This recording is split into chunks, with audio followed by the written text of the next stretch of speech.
Udakvam.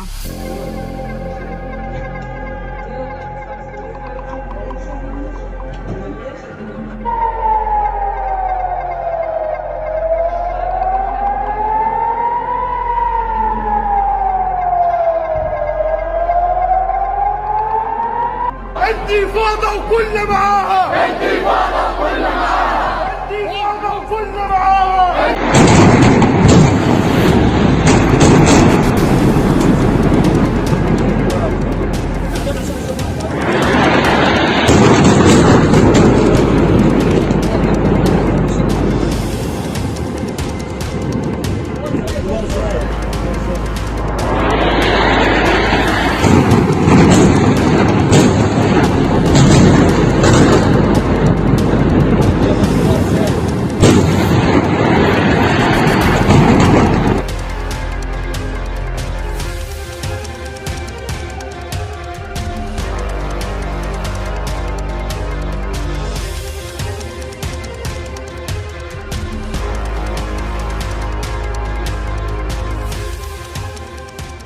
US and NATO helped kill thousands of Libyans. All signs point to yes, but first some context. You may have heard that it started with just some rain, but then a lot of rain as the fallout from a storm completely devastated civilian infrastructure, causing historic flooding in Libya. The different countries who have stepped up and said, yes, we will offer aid, and different associations, we found this one to be the most ironic. Here is a tweet from former President Barack Obama saying, if you're looking to help people impacted by the floods in Libya, check out these organizations providing relief.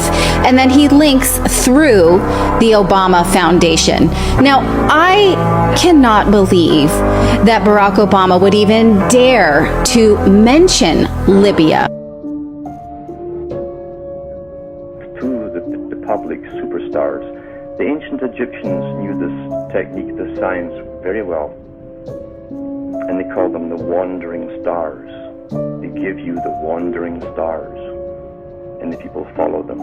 That's why Hollywood has stars. You follow the stars. You're more interested in the gossip about the stars, even though it's all bogus and fake, than you are about what's happening within your own family or to those around you. You get caught up in it because you worship the material success, and those who seem to be up there with the material success in these professions are placed there.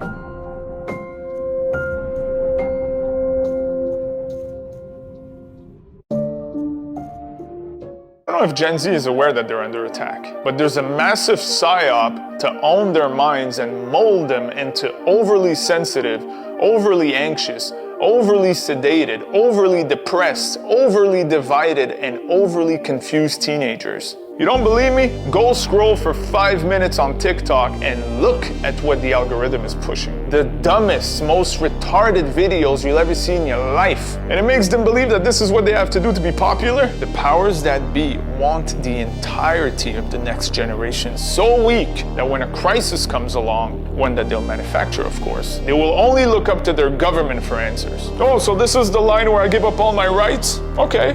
The way I see it, when you open the TikTok app, you are using their weapon against yourself like a loaded handgun straight to the temple. It is not the difference of religions which is causing this conflict. The state of Israel does not represent all Jews, and certainly does not represent the Jewish religion.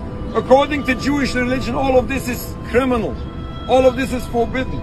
Basics of Jewish belief teaches that Jews are in a divinely decreed exile. We are even forbidden to create a sovereignty for ourselves.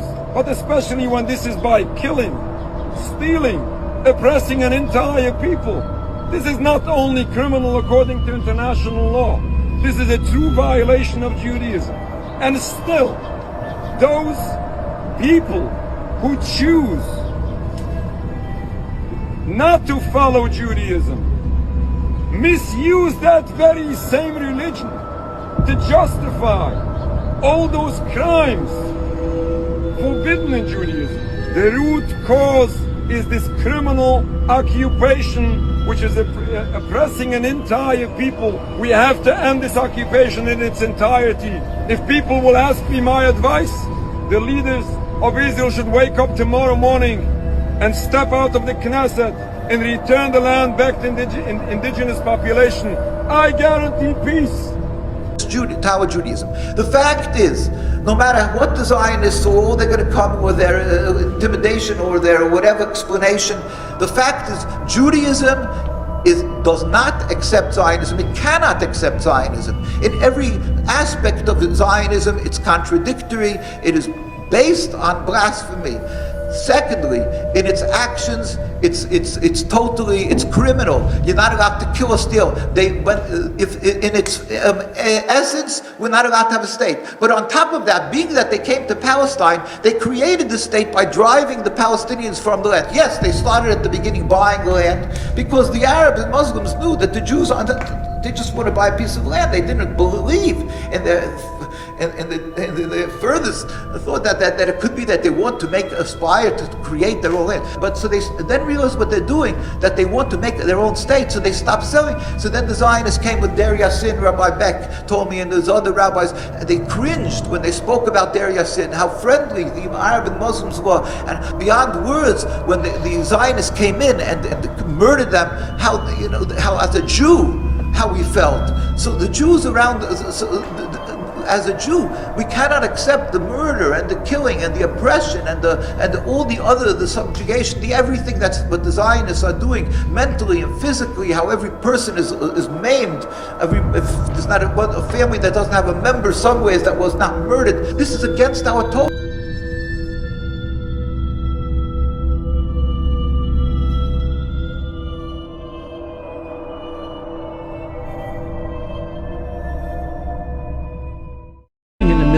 In particular with Gaza right now, we have some moral responsibility for both sides in a way, because we provide help and funding for both Arab nations and Israel.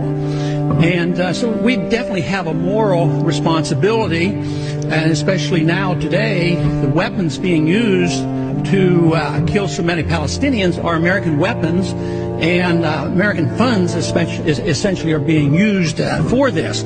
But there's a political liability which I think is something that we fail to look at, because too often there's so much blowback from our intervention in areas that we shouldn't be involved in. Hamas, if you look at the history, you'll find out that Hamas was encouraged and really started by Israel, because they wanted Hamas to counteract Yasser Arafat. And you said, well, yeah, that was better then and served its purpose, but we didn't want Hamas to do this. So then we as Americans say, well, we have such a good system, we're going to impose this on the world. We're going to invade Iraq and teach people how to be Democrats. We want free elections. So we encourage the Palestinians to have a free election. They do, and they elect Hamas. So we first indirectly and directly through Israel help establish Hamas. Then we have election. Then Hamas becomes dominant, so we have to kill them. It just doesn't make sense. During the 80s, we were allied with Osama bin Laden, and we were contending with the Soviets. It was at that time our CIA thought it was good if we radicalized the Muslim world. So we financed the madrasa schools to radicalize the Muslims in order to compete with the Soviets. There's too much blowback. There's a lot of reasons why we should oppose this resolution. It is not in the interest of the United States. It's not in the interest of Israel either.